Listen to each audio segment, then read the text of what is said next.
You're listening to the Tiger 2 podcast, the go-to sports show for students, by students, about all things Tiger sports. Recorded at WUMR 91.7 FM and powered by Tiger News. Now here are your hosts, Bryant, Dacus, and Jackson Brown. Welcome back to another edition of the Tiger 2 podcast. I'm Bryant Dacus. You can follow me on Twitter at Bryant_Dacus. And I'm Jackson Brown, and you can follow me on all those other lovely social media outlets. Facebook. Facebook, Instagram too, at Jackson_Brown_421. Just letting you know. Just putting that out there. Putting out ladies, yeah. Holler at them on Instagram. Just go straight to my DMs. Yeah.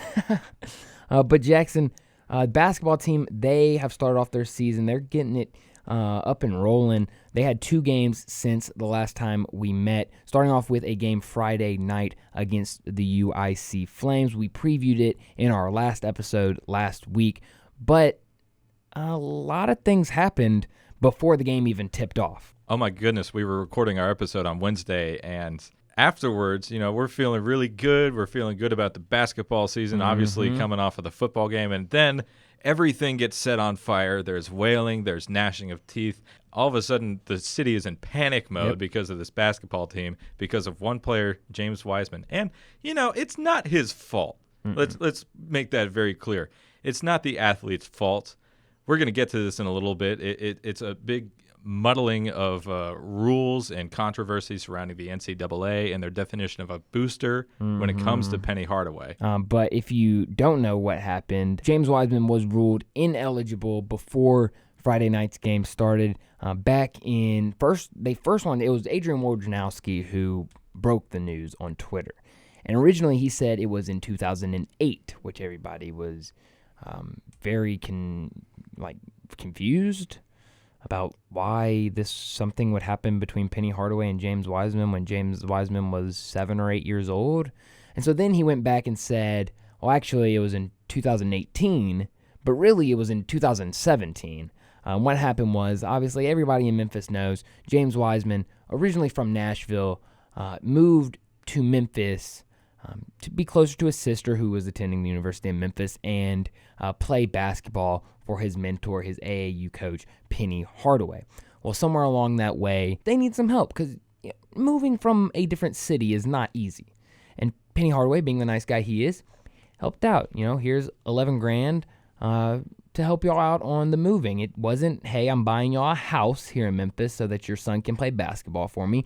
It wasn't, hey, y'all buy the house, I'll buy you a car so you can get around in. It wasn't anything like that. It was, hey, here's a little bit of help just to make it easier on you. You've done everything to get here. Now just me being a good guy, because I care about y'all, here's a little extra money just to help y'all out. Right, and that's where it gets a little cloudy because according to NCAA rule, Penny Hardaway is a booster of the University of Memphis. Because in 2008, what Adrian Wojnarowski might have been alluding to, in 2008, Penny Hardaway donated $1 million to the university, which was used to build a basketball practice facility and the Penny Hardaway Hall of Fame on campus. Now, according to the NCAA, you are defined as a booster, which is a representative of the institution's athletic interests, if you do anything financial. And one of those is making financial contributions to the athletic department or to a university booster organization, which Penny obviously did. Well, I don't know. I've heard some people say that it was made through just the University of Memphis. And that may be the case, but, it's a very cloudy situation. The whole NCAA ruling here is so confusing to me because, they go on later to say in the rule book that boosters cannot contact a prospect in person or on campus or off campus. And specifically it says, provide transportation for a prospect or the prospect's relatives or guardian. But what confuses me is this was in 2017, which would have been James Wiseman's junior year of high school. At what point does the NCAA define a prospect? Yeah. And at one point, because Penny Hardaway wasn't an employee of the university at that time. No. He was in no way affiliated officially with the university. And what perplexes me even more is that both Penny Hardaway and James Wiseman brought this particular situation to the NCAA back in May when they reviewed his initial eligibility, and the NCAA said, yes, he is eligible. Now 6 months later, in the midst of the season, they say no. What's the disconnect? Did it really take 6 months to review this case? And if it did, why did they say yes 6 months ago? Mm-hmm. I really don't understand the situation. Yeah, and I mean, you look at the team that Memphis played last night, Tuesday night, in Oregon. I mean, Infali Dante. The NCAA just didn't get to his. They missed his review packet or whatever, and they didn't clear him in time, and so he has to wait until December until he can enroll at Oregon. So why didn't you say that why didn't you do the same thing with James Wiseman and say, okay, he's not eligible until December when we can get done reviewing his file and see if he's eligible or not? But instead, you cleared him. And to me, and now there's rules that say that you can, if there's something that changes and earth-breaking things that they see, they can go back on it. Okay, no. Like, this isn't earth-breaking. First off, this is a rare circumstance. There's no coach in the country, minus maybe 3 right now, that are active coaches that used to play at their alma mater, that are in this position that Penny Hardaway is. And even, Juwan Howard, Patrick Ewing, I don't think either one of them was coaching AAU or high school basketball before they got into this position. There is nobody in the country who is in a situation like the University of Memphis and Penny Hardaway is in. And that's where I don't understand why it's such a big deal. It'd be different if, like I said, it was a house or they were being secretive about it and they didn't want the NCAA to know about it. But Penny Hardaway told them, like you said, he told them before they cleared him, hey, this is what happened back in 2017, back when Tubby Smith was coaching the University of Memphis, and I had no idea that the university would even consider me being a head coach. This happened.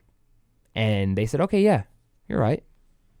Go ahead. He's fine. We cleared him. There might be a little more behind the scenes that we don't necessarily know about, but on the surface level, this has been disclosed to the NCAA.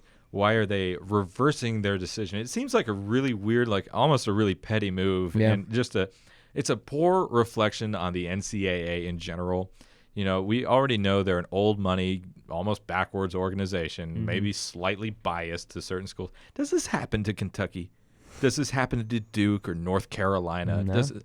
When does your star recruit get benched on one of those blue blood schools? But that might be a little bit of conspiracy theory. But what concerns me now is this hearing on November 18th.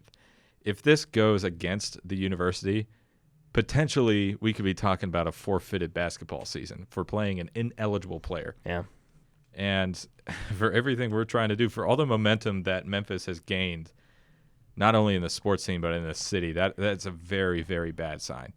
I completely agree. And this is probably the last point I'm going to make on the situation in general. I don't understand how, and obviously he's still playing, but the NCAA is not happy about it. But we have multiple coaches that are currently coaching that are on record. We have recordings of them saying, oh, yeah, I paid that player. They didn't say word for word, I paid that player, but, it's not hard to read between the lines and see that they are paying players. And even we've had guys come out and say, I got a player for that coach, and they're still coaching. Yeah, if you think Division I revenue gaining recruiting, which is football and basketball, if you think Division I recruiting is squeaky clean and clear and there's no money involved, you are blissfully naive. Mm-hmm. That's all I have to say about that. The NCAA needs to change their rules and needs to change them fast. Yeah, and then, I don't know if Memphis fighting this is going to do anything for James Wiseman. I really think that the NCAA has made their mind up, and I think that ultimately, if they continue to play James Wiseman, 10 years down the road, we're going to be talking about this season as a season that never was. Unless these lawyers can do something about it. But even if it doesn't, even if we are talking 10 years about the season that never was in 2019, I think that this James Wiseman the University of Memphis, Penny Hardaway, is going to open the door for a conversation that needs to be had in the NCAA. Definitely. And if you think about what the university is doing, they're sending a clear message that we stand behind our head coach and we stand behind our student athletes. Yeah. And we stand behind the product that we want to put on the floor. We are not standing with the NCAA as a governing body. We are standing with our students. Yep. We are standing with our coaching staff. Yep. And I think that's very important for the Memphis community to hear. Mm-hmm. Yeah, and so, we'll see what happens. They have another hearing on the 18th. But I was in the FedEx Forum when the news was announced. And let me tell you, breaking news, that was breaking news for everybody. Oh, pandemonium. Nobody knew it was happening. We were all eating. All the media guys were eating before the game, and we all kind of looked down at our phones, and it was like, wait, James Wiseman is ineligible. And there was like 5 minutes where everybody was just kind of like, this is a joke, right? And everybody was kind of like, just kind of on their, everybody was on their phone, just kind of scrolling through Twitter, just like seeing what was going on. And then after everybody realized that like this is actually happening, it was like the whole place was set on fire. Everybody was running in different directions, like trying to get to their computers, and it was insane. And so, it's so big. This isn't just a Memphis deal. This is a national thing that we're talking about. Yeah, Memphis basketball is in the spotlight, necessarily not for the best reasons we want, but hey, we have the spotlight we wanted. Yeah, what's the saying? Any publicity is good publicity. Oh my goodness. But we'll see what happens there. But they still had a game to play, and after James Wiseman and Penny Hardaway didn't show up for shoot around and warm ups, they got him able to play. They got a injunction, and James Wiseman was able to play against UIC and had a pretty good game with 17 points, 5 blocks, and 9 rebounds. But some other guys had good games. You were talking about it before we came on here. Boogie Ellis had a big game with 22 points, 6 for 9 from the three-point line. Yeah, he had some really good looks Friday night. I was really impressed by his performance in that game. Against lesser competition again, absolutely. But he really showed up. Yeah. And he really showed that this team isn't just about James Wiseman. This team is built around James, yes, but they have more to offer than just the one big man. And his performance on Friday night really showed me the dynamicism. You have a team with three-point potential. You have a team that's good from the floor if they can just settle down and make the good decisions. Because, and I don't want to look too far ahead, but if you look at Tuesday night's game against Oregon, they didn't make good decisions. They were 17% three-point shooters against Oregon, and that just doesn't get the job done, especially when you make 23 attempts in the game. And you have that many turnovers. Oregon committed 18 turnovers in that game. Yeah. Memphis out-rebounded Oregon. Yeah. Oregon shot 55% from the free throw line, and they still won because of the bad decision-making by Memphis. Honestly, I don't want to put anyone on the spot here, but it was a little immaturity. I think some people on the ESPN broadcast called out Oregon won the game with experience. They had a lot more experienced guys on the floor. They were, sharing the rock a lot more. Not saying Memphis played a bad game fundamentally, but there were definitely improvements that needed to be made, and it was a little inconsistent. And I think moving forward, they just need to continue to nail down those inconsistencies. Yeah, definitely. And moving to that Oregon game, there were a lot of things that the Tigers didn't do right, but it never seemed like they were completely out of the game, which I think is incredible. You look at it, James Wiseman only played 5 minutes in the first half.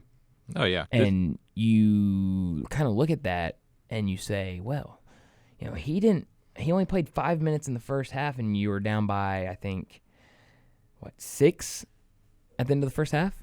Yeah, this is still, don't get me wrong, this is still an incredibly talented team that, and they don't have anywhere to go but up from here.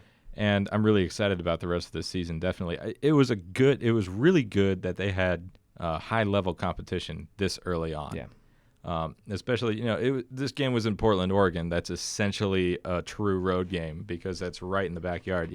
That's a 2-hour drive from Eugene. Yeah. So a lot of those fans showed up for that game. So it was a fairly tough environment. Yeah. And, Memphis, they came to play. The problem was Oregon came to play better. And so they took an early season loss. It's not going to have too much bearing on their tournament hopes, I don't think, because that is all more dependent on the conference. But we'll see moving forward from here against stiffer non-conference competition, particularly some SEC matchups that we're looking forward to, where this basketball team is going to go. Yeah, but I think you saw a lot of good things last night, though. I mean, some of the guys, Lester Quinones, I thought looked a lot more comfortable out there. It seems like obviously he needs to that 3-point shooting isn't completely there. 2 for 9 last night, but he all around looked more confident out there. He was attacking the rim. He wasn't just kind of giving the ball up like he has early this season. Early this season, he's kind of looked like a spot-up shooter. And last night, he didn't look like a spot-up shooter. He was driving, even though he needs to go a little stronger to the rim, because there were some plays where, he'd get fouled, and it was like, you probably could have gotten an and one there, and you kind of flailed around. But he looked good last night. You look at Damien Ball. Damien Ball was a beast last night. Oh, Damien Ball looked amazing, especially with the 7 assists. That led the team. He was just moving the ball everywhere last night. It was great to see. Yeah, and even defensively, I mean, it was like every time he put pressure on somebody, they were going to turn the ball over, which was huge for the Tigers. I think they forced 18 turnovers on the Ducks, which is big. And then, we already talked about him, James Wiseman, not playing in the first half, coming out in the second half and still having, 14 points? And the amount of times that ESPN talked about his eligibility last night. It was maddening. Was insane. It was absolutely maddening.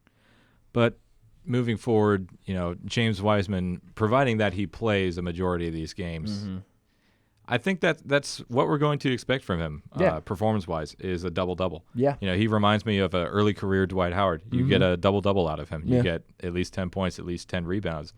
And with playmakers all around you, that's great.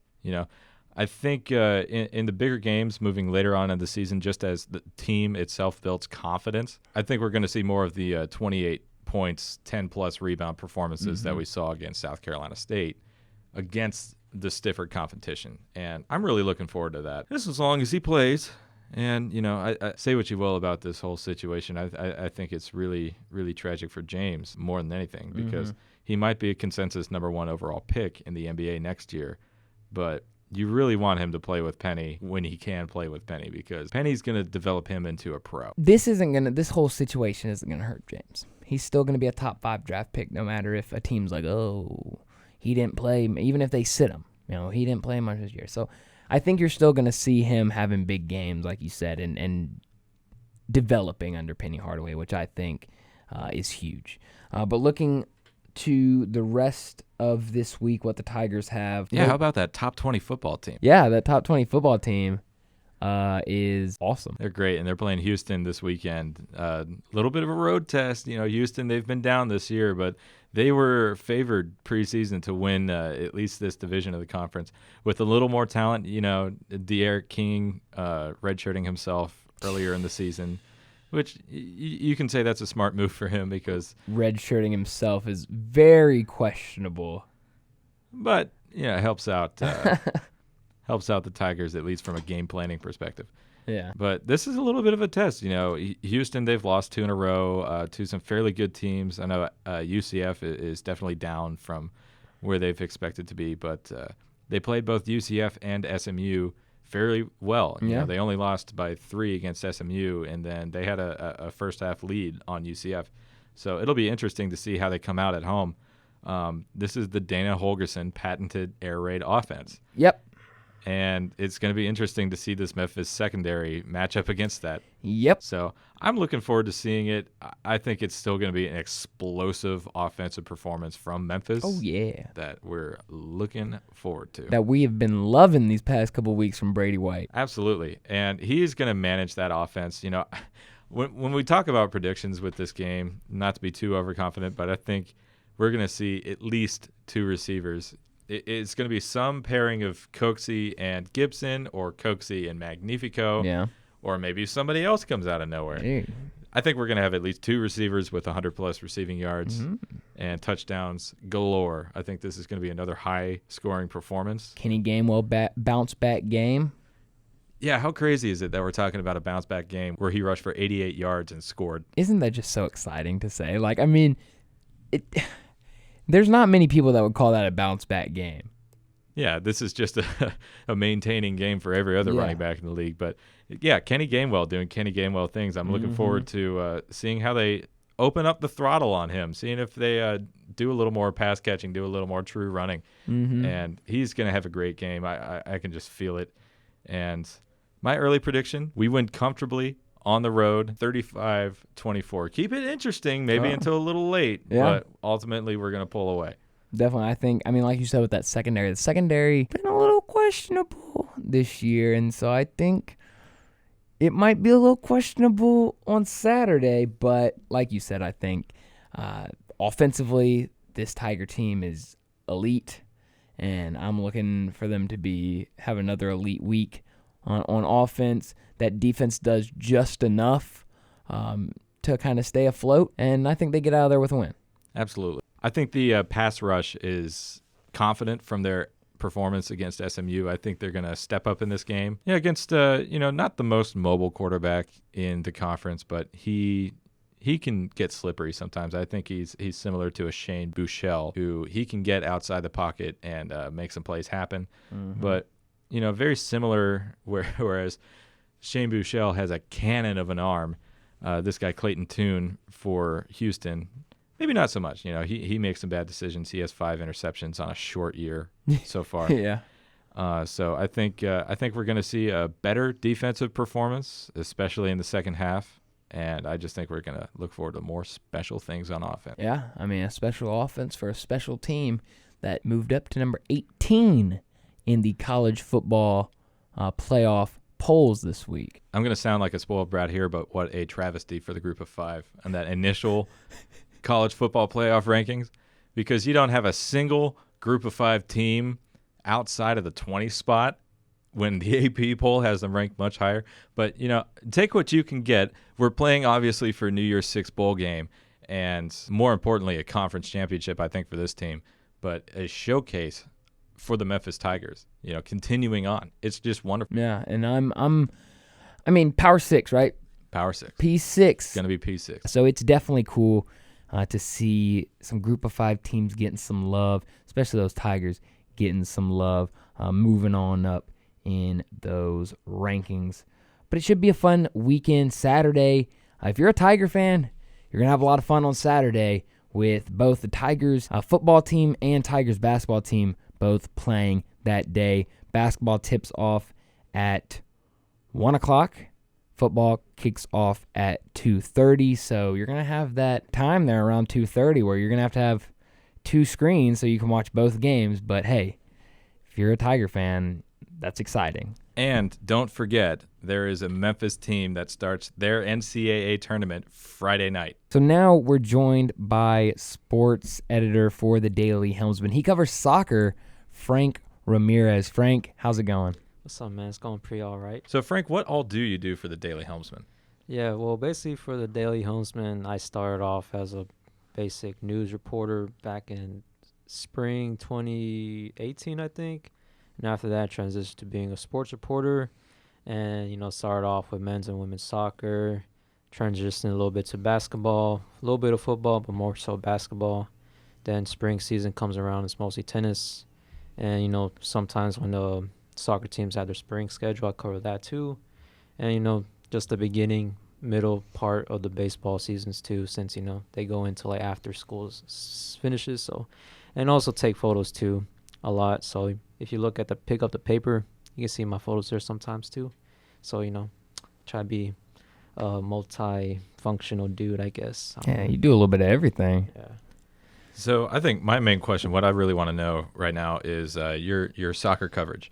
Obviously, the school is getting a lot of buzz right now because of its football team and its basketball team. So this team starts the NCAA tournament against Washington State on the road on Friday night. Can you tell us a little bit about that? Yeah, they are fresh off, losing Sunday afternoon against USF, a 2-0 loss, I believe. Yeah, 2-0 loss here in Memphis, the first time hosting the American Conference tournament here in Memphis. And, they were basically ranked the whole season. They had pretty decent wins. The only thing I can say why they took away from being a host of the NCAA tournament was that they only truly play like one ranked opponent, which is Kansas, but they lost to Kansas. That was like their lone loss before Sunday. So I guess that goes into the factor of because last year they did host the NCAA tournament against Wisconsin here at Mike Rose before they transitioned and played Park Avenue campus. They lost that game, but this year is a special year for them. I think it's always kind of sad to see now they play here on campus for like the first time in 10-ish years, I think. So, but still see those empty bleachers, kind of like a lot of student athletes come out support the team, and decent amount of actual fans. But like last Sunday could have been more fans, but it's predictable because still Memphis is growing as a soccer town, I guess. I mean, they got 901 FC now, but still a lot more buzz on basketball and football, especially after their great seasons too so far. Yeah, so obviously this soccer program has been good for the past couple of years. What makes this team different from years past? Yeah, I would say it's different just for the fact of the youth they have right now, because this year I would say more so Maya Jones, a freshman from Canada, because if you guys don't know, this team is mostly based out of Canadians. They do a lot of recruiting there. Wow. And, today's actually recruiting day, but so far they signed 2 Americans so far, which, side note there. But yeah, Maya Jones, I would say she's been a very stellar player this year for the Tigers. I would think she was predicted to be the rookie of the year from the AAC. She won that unanimous, I think, at least unanimous all rookie selection for sure. But just to play the youth there, because they lost a lot of good seniors from last year. And I think 2 of those seniors 3 of those seniors actually went on to professional careers in Europe, and one of them, Chanel Hudson Marks, she played in the World Cup. Yeah, for Jamaica, didn't she? Yeah, she did though. So, and but yeah, this team is a talented team. They're always consistent. I think it's really due to the coaching staff, Brooks Monaghan and his side, because he disciplines these girls a lot. And it's good to see this consistency from this team, because I just covered it last year and this year. So from the time I seen them play, it's always been they always had things under control. Definitely. So I'm looking up and down their score sheet from the season. I'm seeing a lot of shutouts. I'm seeing a lot of blowouts, really. I'm seeing 6-0, 4-0. Is this a complete team, or is there, would you say, any kind of weakness that might be exploited in the tournament? Yeah. I don't know. I feel they're pretty good all around. I mean, like you said, their defense and goalkeeping is stellar. Obviously you got to credit the back line, but I would say more so Elizabeth Moberg, the junior from Florida. She's been the keeper since her freshman year, I believe. And, this year she has, I think, a double digits in shutouts. And she was the AAC goalkeeper of the year, and she only, allowed 2 this past Sunday she allowed 2 goals in the defeat, obviously, but I think that was the first time this season where she allowed 2 goals, because as you can see with the Kansas loss, she wasn't playing that game due to an illness or injury. That was backup senior keeper Rachel Shepard, I think. And but basically she's only allowed 1 goal at the most in every game so far till last Sunday. And you gotta credit the goalkeeping coaches, because Brooks Monaghan, the head coach, he played for Memphis back when it was 95-ish around there, so he has the expertise there. And also associate head coach Johnny Walker was also goalkeeper for Memphis, I believe, and they both played for Christian Brothers High School, so they have that Memphis roots there. And Walker also was a member of the U.S. national team, so any goalkeeper will come here in Memphis, they're going to be coached greatly, because, these guys know what they're talking about. So, defensively, this team is stellar. Offensively, this team is stellar too, because they got Clarissa Laracy. She was the co-offensive player of the year for this year, and I believe over around 17-ish goals. I can't, correct me if I'm wrong. But, this team is overall really balanced, so I can see them hopefully winning this tournament game. So realistically, how far do you think this team goes? And then looking forward to the future, is it a bright future for the soccer team? I would say it's a bright future, for sure. So, yeah, obviously they start off on the road against Washington State. And, if they are able to go past the Cougars, they're more than likely going to play the first seed, Virginia. And, it's going to be a tough matchup going to Virginia. And as much as I want to see the win, after their performance last Sunday, it was like the shakiest performance I've ever seen from them, honestly, even comparing with last season's loss against Wisconsin. But, I really believe they're going to, flip the script. Because, after talking to Brooks Monaghan after Sunday's defeat, they're really going to use this as a motive to, progress further in the tournament. Because, I don't think they won a NCAA tournament game since the 2011 season when they had like a stellar year in the Conference USA, winning the tournament and the regular season title. So at least winning against Washington State is realistically as a realistic goal for this team. But, it would be also a great matchup to see them go against Virginia if they are able to move on to the next round. Frank Ramirez from Daily Helmsman, thank you so much for joining us. We have, in addition to all the other great sports things going on in this town, a great women's soccer team. They start the NCAA tournament against Washington State this Friday night at 7 p.m. Looking forward to seeing it. All right, for sure. Well, looking forward to more Tiger wins this weekend. That's going to do it for the Tiger 2 podcast. This has been Jackson Brown and Bryant Dacus.